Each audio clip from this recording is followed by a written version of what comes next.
Curiosity. I believe curiosity is the foundational pizza base upon which the pirate toppings of Windrose are spread. What's through that mist rising from the ocean? What's over the crest of that hill on this newly discovered island? What treasure is lurking within that ruin? How is this fucker not dead when I shot him point blank with a blunderbuss? And yet why do I love it so much?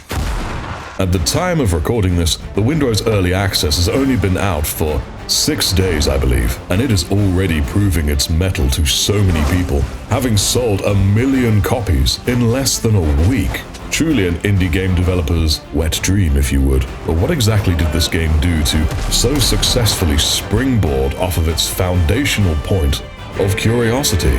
Well, my darlings, polish your cutlasses, don your tri-horn hats, and hop aboard your ship as we set sail across the horizon, asking ourselves, why does Windrose work? Some of these hairstyles, man. Right? So when you start a new game of Windrose, you'll be thrown straight into a character creation screen. This is something we've all seen before. And this one we're given here, it's robust enough. We have the old triangle sliders for sort of size, muscle mass, etc., all that good jazz. And a healthy load of presets for people more like me that just grab something, tweak the hair maybe, and then kind of bounce off that. Speaking of hair, I have to point out that the beards in this, they're divided up between like the sideburns, the chin, the lip hair, just, fantastic. This is the kind of stuff I love. Top head hair, who needs that? It's all about making that perfect egg in a nest, baby. And we call our pirate Artie, because, you know, of course we do. Oh, we can connect to a Herbert. Herbert? What the Herbert? Connect to Herbert!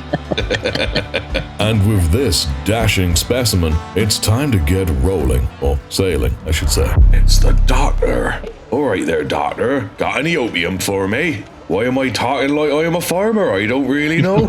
As well as looking dapper, we're immediately in a bit of a bothersome situation. And it's quick and easy to tell that this is the prologue. Basically, it's a brief, coffee-fueled stint of showing you the basics of combat. You know, it gives you the light attacks, the heavy attacks, blocking, dodging, quick-use items, etc. You know, very standard stuff. Once we get up topside, we're hit with a cutscene, story stuff, etc., etc. And I really love this vaguely comic book art style. I think it looks super dope. And it has everything that an early cutscene needs. Demonstrating your badassery, some MacGuffin, a big bad dude with his face obscured by shadow, and you being left for dead. And then it is after this, waking up on a beach, that your adventure truly begins. For all of you, because I did not do this adventure alone. What are you hiding your face for? Let me see. Suck it. Fine. I'll suck it too. There is my better half, Wigsy, and our buddy Jamman, who named himself Jarman here. So if I say Jamman, Jarman, they're kind of interchangeable. I also have to very quickly say, I love how the game looks. It is a beautiful blend of stylized and relatively realistic beauty. And it is very well optimized, especially for an early access game. So massive applause to the devs for that. But anyways, now that we've finally been let loose, anyone who's played any survival game in the last 10-15 years, you immediately know what to do. You just jump straight into action. And this begins, of course, with the finding of basic stuff. Buildy bits and nommy bits. I'm gonna go grab some crabs. Oh. I've got some. Oh, nice. Come here, little shit. Why is it so hard to get crabs, Wiggs? Explain it to me. And very quickly, anyone who is familiar with Valheim will start seeing the inspiration here. There are many similarities, and honestly, I am so down with that. You'll find me referencing Valheim an awful lot in this video. So when it comes to the aforementioned buildy bits, you run around picking up literally whatever isn't tied down, and in doing so, your character immediately is like, aha, I know what to do, and you unlock building recipes, such as a workbench. You then place that, thus unlocking things that you can craft, like an axe, to then get more buildy bits to unlock more stuff, and so on. You're all thinking too hard. And of course, the nommy bits are whatever foodstuffs you find lying around, or what you make at the cauldron fireplace thingy, I forget its name. I found a coconut. I'm going to put a pin in the food-related stuff for now. We'll get back to that. But now, let's focus on the actual building, shall we? So the build system in Windrose is modular. You know, you get a wall section, a floor section, and you piece them together as and how you need. Again, very reminiscent of Valheim, and many survival games, to be honest. But again, Valheim, yay. I'm also super relieved to say that the basic building pieces, they're literally made of plant greens. They're all around you in vast abundance, and no one can ever tell you that you don't touch grass. I hope you like the house, ladies and gentlemen. I made it entirely out of grass. Gracias. I'm part of the Spanish Armada. And as you're building, rising higher, arching out, etc., you start to see that structural integrity is a thing. So you have to think about your buildings, which I thoroughly enjoy. I also have to point out the quality of life in the building is fantastic. So listen to this. You build a campfire, and this campfire establishes a perimeter, a decent-sized perimeter around itself. And any container within this perimeter, their contents are accessible, not just to all crafting tables within said perimeter, but to you yourself as you are placing pieces of your dream mansion down. You know what I mean? You don't have to be lugging every piece of everything you're building with you on your person, which is a fantastic choice. I mean, sometimes it does mean you accidentally overspend your resources. If you want to save certain bits, it isn't easy if everything's accessible all the time, but, you know, that's a very small gripe compared to the benefits we get. My lazy ass approves. All right, folks, we now just about have a livable building. Nice. You can also adjust the rotation angle from 15 degrees to 90 degrees.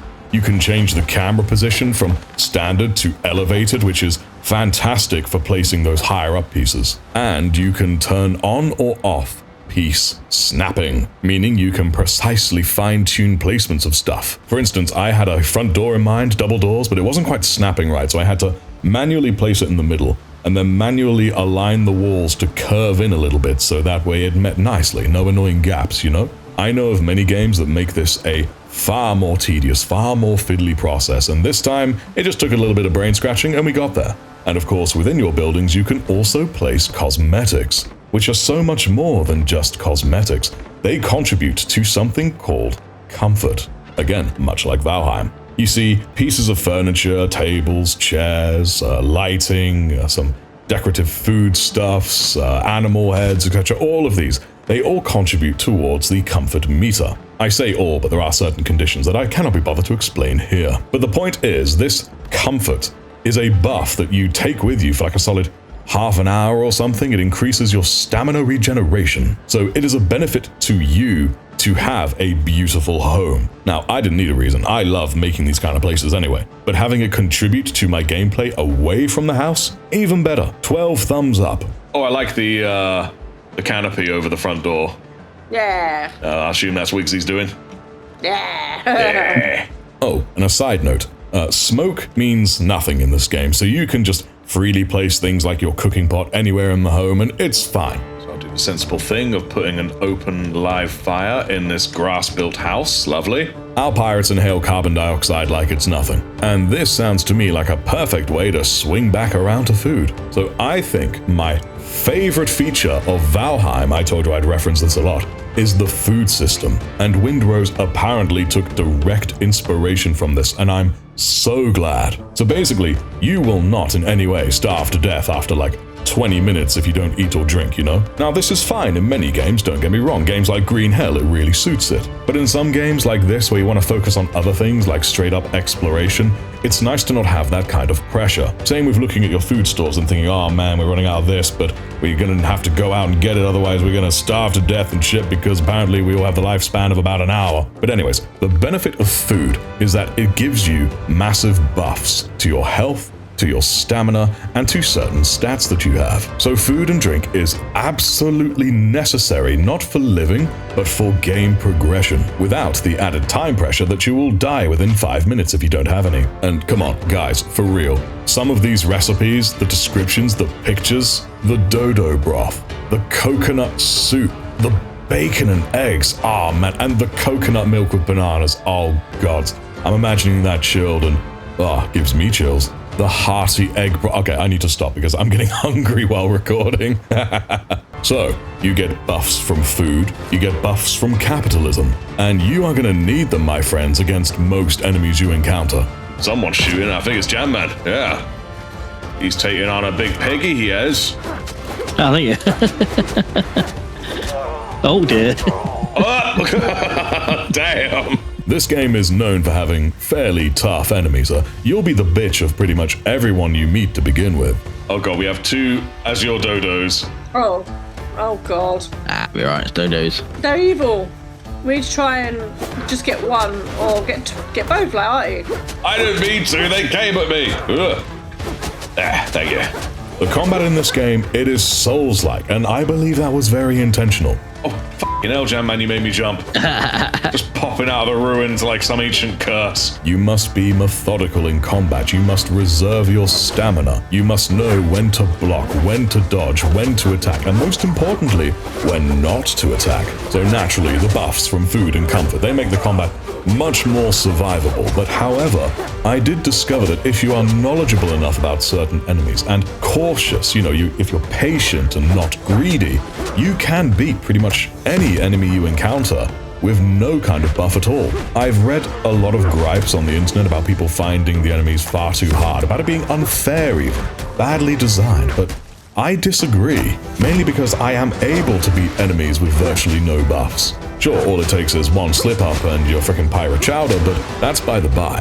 And I can't stress it enough, the lock-on, folks. Use the lock-on. Without the lock-on, it is so much harder. This game also offers you a plethora of weapons that all feel different from each other, which is something I love. Isn't it frustrating, guys, in a game when you get yourself a new weapon, it looks really cool, it appears a completely different style of weapon from others you've used, yet it functions fundamentally the same as other weapons that you've already used. This game really doesn't have that. A halberd will function very differently from a rapier. One will do large, sweeping attacks, whereas the other will be doing quick, graceful, piercing strikes directly in front. Thank you. You're welcome. Or of course, if you're a fan of some good loud dagger, or a pussy who likes to avoid sharp weapons, we of course have flintlock firearms. It wouldn't be a pirate game without them, would it? And what I love, they function believably. You pull the trigger, the hammer makes the spark, and you have to wait like a full half second before it actually fires. And then it thunders out, strikes the target, and headshots are a thing. You land that beautiful headshot, they go down. Mwah. It's a frickin' beautiful thing. Though, I must point out, bullets, they're pretty easy to make, but the gunpowder that you need to fire them, that's a very different story indeed. You can run out very quickly, and there is no easy way to replenish it, at least early game.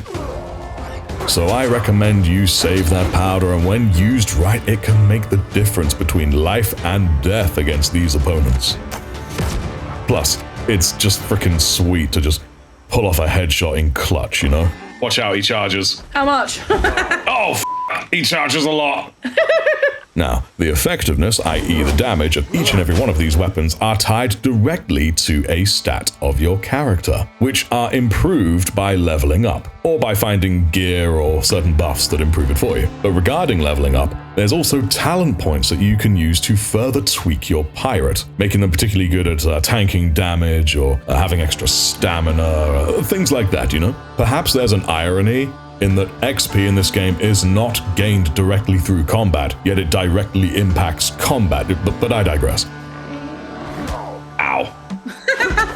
Stupid pig. So with all these tough-ass enemies hiding around each little crevasse you find, they will always be between you and the coveted question markers. Areas of interest. Now these places, they're awesome to explore anyway, being procedurally generated and all that. But there's a practical use too. You can find particular resources and special loot at these places. Oh, I'd also like to point out that when starting a new game, you have the option to turn these markers off completely. You have to find them the old-fashioned way. I didn't do it though, because ain't nobody got time for that. I've also got to give props that we find these good old chests with loot in a pirate game so quickly, Especially ones we didn't have to pay for with real money. Yeah, I'm looking at you, every major video game publisher. So the kind of loot you'll typically get here is like arms and armor, but also some story beat related shit, you know, journals, etc. Or schematics for more buildables. There'll be one particular point of interest that you'll find yourself getting excited over whenever you discover it, and that is the mines. In the first biome, copper is super important, and you'll be trying to grab some whenever you can. Oh, and that reminds me, Windrose has a super handy discovery screen, which highlights things that you've discovered, and it gives you a gist of their use, their importance, and implying if you have other things to find. Surprisingly handy, and it makes you excited to go out there knowing, oh, there's still like 2 or 3 more things to find. Let's go find them. Eventually, you'll pick every location on your island clean, and as being a pirate game suggests, it's time to make way to another island. And I'm so relieved to say that it's only after a small handful of quests that you are indeed granted a mighty vessel. Oh, hello. Where's this boat come from? It's my little boat. My little boat. Oh. Eventually, for now is just this shitty tub, but it's something. It can be summoned to any piece of ocean at any time, and friends of yours can drive it too. Oh god, okay. Oh my god, are you getting shot at? Yeah, it's the Blackbeard ship. Leave me alone. And I've got jam men on me, so I can't just like fast travel away. Oh no. So it's at this point that finding a bigger boat, you know, a good classic pirate ship, that becomes a major part of this early questline, spanning a handful of islands, and there'll be lots of going back and forth. And on a little boat that is this slow, sounds a bit tedious, but thankfully you're able to craft these fast travel bells for fast travel points. I really like how these are implemented. There's no limit to their use. You can hold as much of anything you can carry, and you can freely bounce between points as often as you want. However, they are pier pieces, and thus can only be built on coastlines. And there's a limit to about 10, I think, that can be built at any one time. But either way, they're a welcome addition, especially while we use this little dinghy thing. And the excitement at the thought of getting a proper ship, oh, it's palpable between us all. We'll wait for the Jim Jam. Why do you keep bouncing off my boat? My boat's not inflatable. I don't know why it does it. I think the question is, I don't know why you do it. Jimmin, get in the boat. Jimin. Jimmin, get in the boat. Oh no, I'm not getting in your boat, Tronald. Tronald? Tronald? I don't know Tronald, but You gotta get in my boat. It's the best boat you've ever sailed in. Let me just suffer. I'm confused. Are you ready, kids? Oh no. No, we're not SpongeBob. I can't hear you, but I could if I wanted to. So it does take a couple of hours of playing at a kind of chill pace like we were to reach this point. Sometimes when you think you're about to get the ship, another objective pops up to freaking cockblock you. Let's go talk to the doctor. All right there, doctor. The ship's afloat. We can get out. It's not possible. What are you talking about? But is it worth it? Yes. Holy shit, it is worth it. Getting onto that ship, getting behind the wheel, changing the camera angles, sailing, and for real, these things feel heavy. You turn and it takes several seconds for the thing to even start responding to you. And most importantly, it takes a few seconds for it to respond when you try to counter-steer it, so don't oversteer, folks. And of course, the shanties. Oh, I freaking love the sea shanties, man. Hey! Alright, take us away, Captain. We're there. Yeah. We're going south. Honestly, I think if this game hadn't included sea shanties, it would have lost like a whole star off of its review or something, you know? I've not felt this way on a video game boat since the days of Assassin's Creed Black Flag, not including the time on the yacht with your mum. So at this point, each one of us three had a ship of our own. Ahoy, matey! Holy. Jamman had Death Raider in all caps to show he's not messing around. Don't forget to put your boats into park, people. Wigsy had the Nightshade, a beautiful, elegant name. How's that? Oh, too you're much. running aground, sir. And my ship was the Lady Green. And before you ask, yes, there is ship customization. To begin with, it's limited, sure, but enough to help us distinguish each other from each other at a glance. And on top of everything, the ships, they have hefty storage, as you could imagine. And it's really handy when you're out there pillaging some island of its resources and you just can't be bothered to go home and empty your stuff out, etc. Which kinda segues me nicely, actually, into my next point. So, you've got yourself a base of operations, you've got some decent early game stuff, you've got a ship. At this point, you're getting a real glimpse at what the vast majority of your gameplay loop will be about. You'll be at an island. You'll at least vaguely map it out, hitting up each point of interest and claiming the loot. Chances are there's going to be dead bastards on the other side. Hey, speak of the devil. Form a line. Aim. Fire. Oh, what ready? Load. Aim. Fire. Fire! Load. Aim. Fire. Then panic because there's lots of them. Oh god. You'll then hop on your boat, pick an interesting looking patch of sea and head towards it. And then you'll bump into one of two things: an island or another ship. Often an enemy ship, belonging to the big bad of this game, old Blackbeard. Because of course, who else was it going to be? Now, ship combat has many similarities to Black Flag, I'm happy to say, such as these firing arcs when firing either broadside or from the front cannons. And you can either fire these yourself while you are driving your boat, or have player crewmates fire them for you, meaning you can focus on just steering your ship, maybe shooting the four cannons while you have a person on either side of you controlling the broadsides, which is handy if you want to shoot two directions at once. And for me personally, I think these firing arcs that you use to aim with are nice and clear, but I think my crewmates struggle with them a bit. They had a tendency to really overshoot their targets. But that could be an internet thing. I've heard there were a few issues regarding connection, but, you know, I enjoy making fun of them, so we'll stick with that story. So in addition to these ally mountable cannons, you can also choose the type of shot, regular cannonballs or chain shots to slow down your enemies. And of course, you sink an enemy ship and you get some juicy ship-based loot, such as repair kits or things of that nature. But of course, there is boarding actions. You can weaken a ship, go up alongside it, and then you and your crew, including the AI crew, can hop across and then just lay low these motherfuckers. And let me tell you guys, just the feeling of it, the sound of it, oh, it is so cool. And the gestures I'm making with my hands right now as I'm speaking just goes to show how awesome it actually is. Sergeant is down and overboard. Haha. Could have gone out hunting Lady for it. Green. Alright, oh, you might want to be quick, Jam Man. The boat's going down. Ship spoils, what do we got? We have deckhand insignia. Oh, we got loads of alcohol, people. We got loads of alcohol. Oh, Nice. yeah. And of course, the best part is if you choose to take the time to board them, you get extra loot like silver, gold, and spirits, tobacco, you know, all this awesome stuff, some serious booty. And thankfully you can take your sweet time as you massacre them, because any other enemy ships around, they will wait ever so patiently for you to finish. Also, there are no cutscenes after finishing the boarding actions like there were in Black Flag, you know. Not per se a problem that it did that, but I can imagine some folks out there fist pumping at hearing this. And obviously it's a damn sight better than Skull and Bones, but let's not sour this video. So, the resources that you gather, they are used to upgrade both your stuff and your boat's stuff, thus making you stronger and able to take on bigger challenges for bigger rewards for bigger upgrades. You get what it is. Though of course, what of booty? Well, there is one good use for that. You sell it, of course. But who do you sell it to?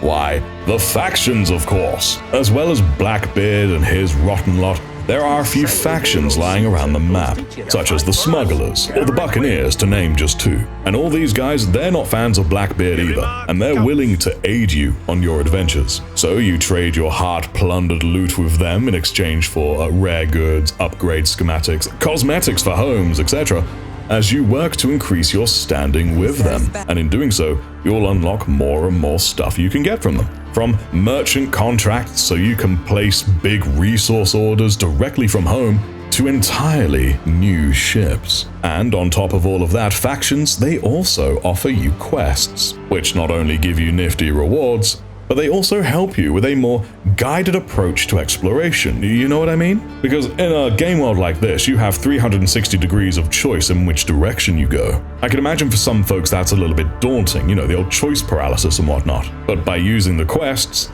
that will point you in certain directions, which honestly, I can imagine being a very helpful thing. Now, to be critical a little bit, I do find the factions feel a little bit static, you know? You can meet them out on the ocean, which will help you in fights, which is fine, but on land, it feels very stiff. You know, old RPG game style, just some unvoiced bodies of text with dialogue options for you to choose, etc. Now, it's fine, I've got nothing against that, but almost ironically, the gameplay itself is so good, it's so much fun, I just want to get back to it, you know? So I find myself not really eager to read any of this. For example, Tortuga is a place you can go to in this game, and it's surrounded by some mystical shield. There's clearly some, you know, horrific bullshit shenanigans happening on the other side of it, and I have no clue if I've been told what's happening. It's interesting, it's piqued my curiosity, but not interesting enough, you know? So I'm hoping the story will at some point show me, rather than tell me. It only serves to highlight for me that the story is just a vehicle for the gameplay, and the gameplay is driven by the curiosity you feel. And thankfully, the gameplay is just so solid. I got a helmet. You got a helmet? Like a conquistador helmet? Look. The expression. Oh, for these. Oh, damn! I won't lie. I'd like to claim it if you don't want it. Yeah, you have it. Night time. There you go. Yeah. That's Here's a hilarious. conquistador's helmet. I feel that we get new things and progress fast enough for it to feel fresh, but not so fast as to feel pressured to move on because of it, you know what I mean? Oh, that's cool. But as we keep playing, my friends and I, we inch closer to the local threats. The big cheese of each biome, you know? Open the gate. Oh, you done it. Oh god, here It's we go. Thomas. Oh god, Thomas. Now, there is so much contention online about the difficulty of this guy, and honestly, I don't blame them. Oh, hello. Oh, ow. No. Ow, my belly. Leave me alone. When we tried taking on this guy first few times, he leveled us within a minute. It was quite crazy, actually. It would take a fair few attempts, but not to beat him, but to note his patterns. I mentioned earlier that there was a strong Souls-like feels to the combat, and it is here against this guy, but it really shined. Eventually, with a memory bank full of his moves, and of course a pharmacy's worth of healing potions, we made an attempt against him. Come on, you big bastard. Run, Jam Man. I can't. Got no bloody stamina for some reason. Oh, crap. Run. Oh, that was close. Alright, coming back into play. Get past me, I'll distract him. Whoop-ah. How do we get rid of his shields? I don't know, nothing seems to be touching it. We've nearly gone down to half health. Oh no, are you both dead now? No, no. God, that was close. I just got blasted by a bomb. What the hell was that? That was a very weird Michael Jackson thing happening. That's what that was. I'm just at the gate trying to jump over, like, no! Oh, he's under half health. So was I. Just gotta go by the mantra. Be patient and do not be greedy. No, what did I do that for? Come on. Nice 3-hit combo, you dickweed. I think all these months of doing half-sword challenges has prepared me for this moment. Ugh. I don't know why his bloody shields are not going down. Oh, you're alright, Jam Man. I'm good. Oh, Jam Man. No. Oh, you crazy bastard, Jam Man. You can do it though, Did you Ross. die? Oh god. 3 pips, Ross, you can do it! I got this fool. Both Wigsy and Jam Man would perish. I would be forced to fight him alone, and you all know I gave it a good go. Well, I need to at some point though is open up my inventory and re-equip some certain items. I wonder if we can throw shit over the fence. Whew, that was very, very tight. And not in a fun way. Oh shit! Oh god! Oh, that was close. No, we can't see what you're now, but we've got the poor people seats. We're looking for the cracks.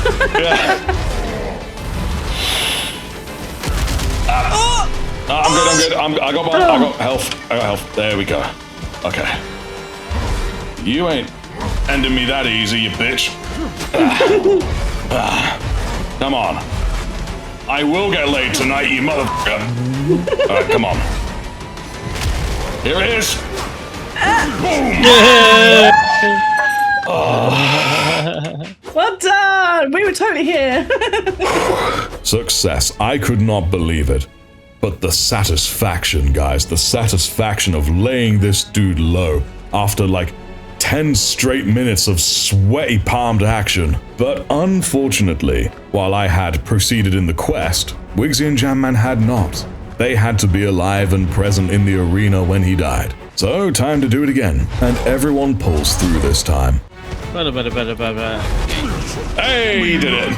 So it's now at this point that the story is going to drive you away from the coastal jungle biome and into the foothills, where a whole new plethora of challenges and rewards awaits. And of course, our eagerness to explore, to seek out these goods, to sate our curiosity.